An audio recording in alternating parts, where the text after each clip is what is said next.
Hey, welcome back in. Some important special events taking place this week that brought State Attorney General Luther Strange to town. He was gracious enough to stop by and talk about that and some other issues around the state. We can't talk basketball. Played basketball at Tulane because we don't have time for it, but we did that off camera. First of all, talk about the victims' rights events that are happening this week around the state. Well, thanks, Mike. Thanks for having me on. This is an important week. Every year we take time to remember the victims of violent crime in Alabama. So we're having a series of vigils across the state.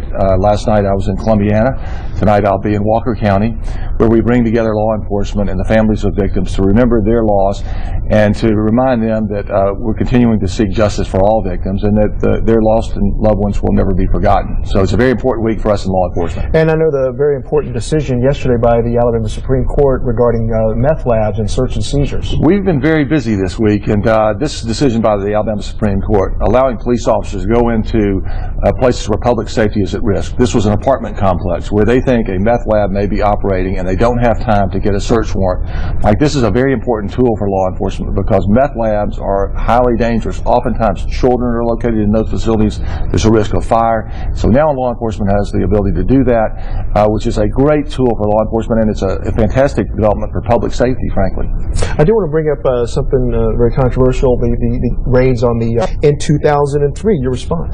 Well, I respect Representative Sewell very much, but since I've come into office, we've tried to lower the temperature on this issue and take everything to court and let the courts decide. And every single court, the Alabama Supreme Court ultimately has decided that these so-called bingo machines are slot machines, which are illegal in Alabama. So our mission is just to enforce the law equally across the board, no matter where you live, who you are. And that's what happens here in Jefferson County, Walker County, and other counties around the state. So I'm sorry about the controversy, but we just want to be fair in enforcing the law. That's one of the poorest counties in the state. From everybody from the school superintendent, the sheriff, the E991 director, they're all saying that they're affected because they get a loss of revenue there. The county commissioner says they've lost over 1,700 jobs. I guess what people are asking is was there any room for discretion here?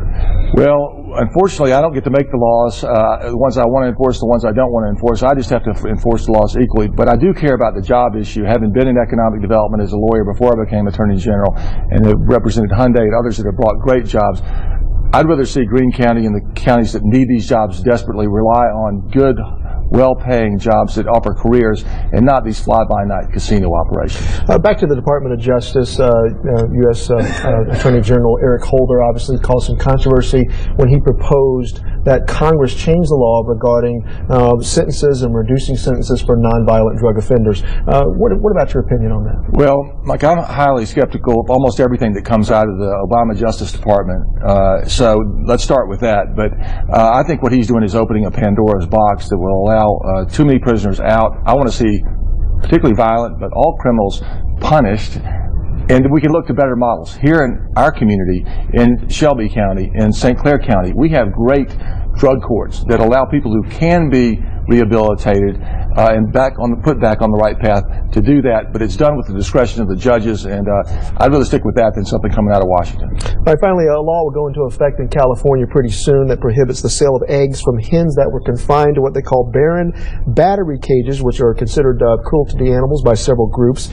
You've jumped into this legal fight. Why is that? Well, not only does it affect Alabama's egg producers, but it's also a fundamental legal principle that needs to be protected, and that is we can't have California setting the rules about how farmers in all the other states in the country produce their products. And in this particular case, the egg issue, which is controversial in California apparently, the United States Department of Agriculture regulates how eggs are produced, and Alabama is perfectly in compliance with that, as are all the other states. And so it's not just Alabama, but Missouri, Iowa, and other states don't want to be dictated by California on how their farmers are going to produce their products. So in your mind, you don't see that as a waste of taxpayer money just chasing after something? We are not spending any taxpayer money. We are joining in a lawsuit that's already in place, so there will be no taxpayer dollars spent on this other than the time it took to join the case. It's the legal principle that matters, and it has to do with interstate commerce, and I think we're absolutely on the right side. Unfortunately, we got to wrap up, but today's event in Walker County, is that right? It's tonight, 7 o'clock in Walker County. You can go to our website, and we'll have all the details. All right, Luther Strange, State Attorney General, thank you so much.